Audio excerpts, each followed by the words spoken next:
Хай сайн уу манайхан MSM Toya TV-ийн хамт байдаг та нартай баярлалаа. Мэдээж миний бичлэг танд таалагдах юм бол лайк and share, subscribe гэх юм мартаарай. Оны хамгийн анхны влогоороо Toya хайртай найзуудтайгаа хамтдаа Япон арал руу аялаад ирсэн тэмдэглэлийн хаваалцаар шийдсэн байгаа.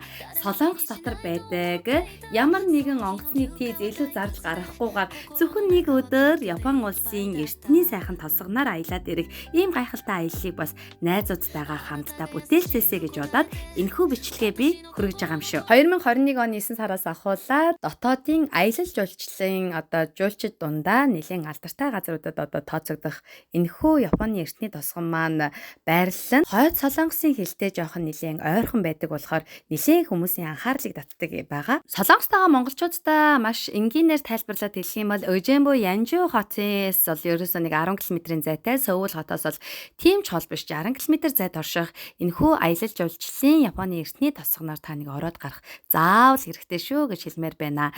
Яад гэхээр би урд 2 удаа Япон явахдаа яг ийм гоё тосгонуудаар нь бас тэр болгон очиж амжаагүй. Тэгээд Пүжи уул руу яваад ингээд бол нэлээд зардал өндөр гараад тэгээд кимоно эдэр бол үнэхээр өндөр өртөгтэй байсан. За яг мэдээж Японд очисон сэтгэл гоё байсан ч гэсэн яг ингээд найзуудтайгаа бөөнөрөө дурсамж үтээгээд ямар нэгэн илүү зардал гаргахгүйгээр Солонгост байгаа хүмүүсээрээ ингээд нэг аялах бол үнэхэрийн гайхалтай яг Японд очсон тэр мэдрэмжийг бол фул өгдөг юм байлээ. За тэгээд нэг зүйлийг хэлэхэд энэ кимоногийн өсчин мейкап хийдэг эмэгтэй бол үнэхээр тийм гоё мэдрэмжтэй яг хүний нүүрний ингээд хэлбэрт нь тааруулж үсийг бол засдаг юм байлээ.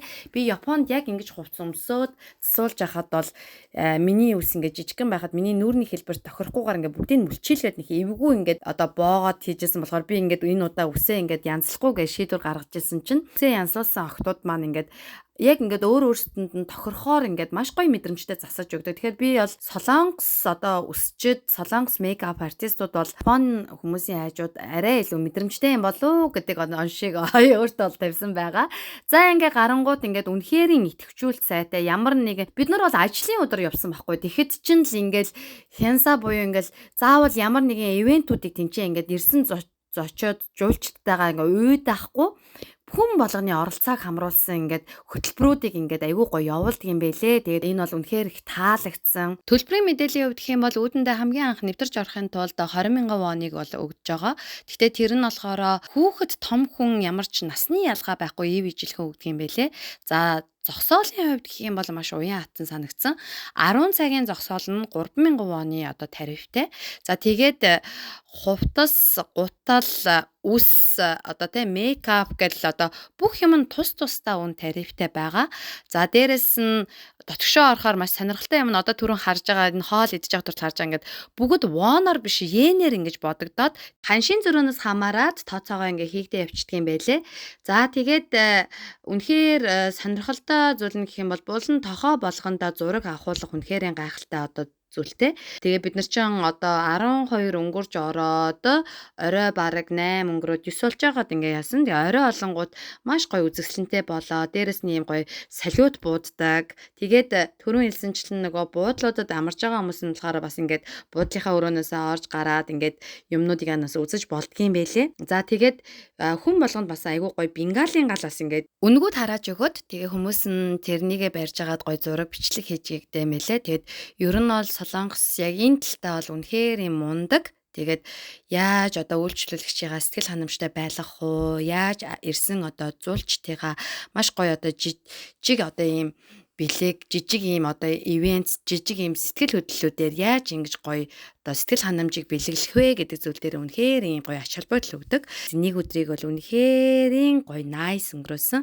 Бид нар үнэхээр завгүй амьдардаг. Тэгэхээр завгүй амьдралынхаа хэсэгхэн хормыг ч гэсэн өөрсөндөө ингээд зориулаад аз жаргалыг гормоноо ялгаруулад бидэнд дурсамж болж үлдэх зүйл бол гэрэл зураг, дурсгалын гоё ийм бичлэгүүд л болж үлддэг учраас бие биендээ ийм гоё аз жаргалыг бэлгэлсэн дурсамж болгоныгоо хайртай дотныхоо хүмүүстэйгээ гоё ийм аяллуудыг хийгээд тэгээд найз нөхдүүдтэйгээ ийм гоё дурсамжаас мөнхлөөд зураг болгоод хадгалж авдаг байгаарэ гэж та нартаагаас хуваалцаж сэтгэлээ асуудалж байна. За тэгээд Японд тасган маань болохоор орой 21 цаг хүртэл ажилладаг юм байлээ. Тэгээд зуны хуваараас өөрчлөгдөж ордог байж магадгүй. Өнөөдрийн бичлэгээрээ би хайртай найзуудтайгаа ялангуяа миний хайртай найз Догингийн маань төрсөн өдрөөр бид нар найз охтуудаараа ингэж гоё аялсан талаараас та нартайгаа хуваалцлаа. Та ч гэсэн бас хайртай найзуудтайгаа бас нэгэн сайхан аяллыг хамтдаа бас бүтээгээд завгүй амьдралынхаа хэсгэн хормыг аз жаргалыг бас мэдрээсэй гэж хүсэж байна. За ингээд миний бичлэгтэй хамт байсан та нартай үнэхээр их баярлалаа. Мэдээж миний бичлэг танд таалагдах юм бол лайк and share, subscribe дарахаа битгий мартаарай. MSM Туяа TV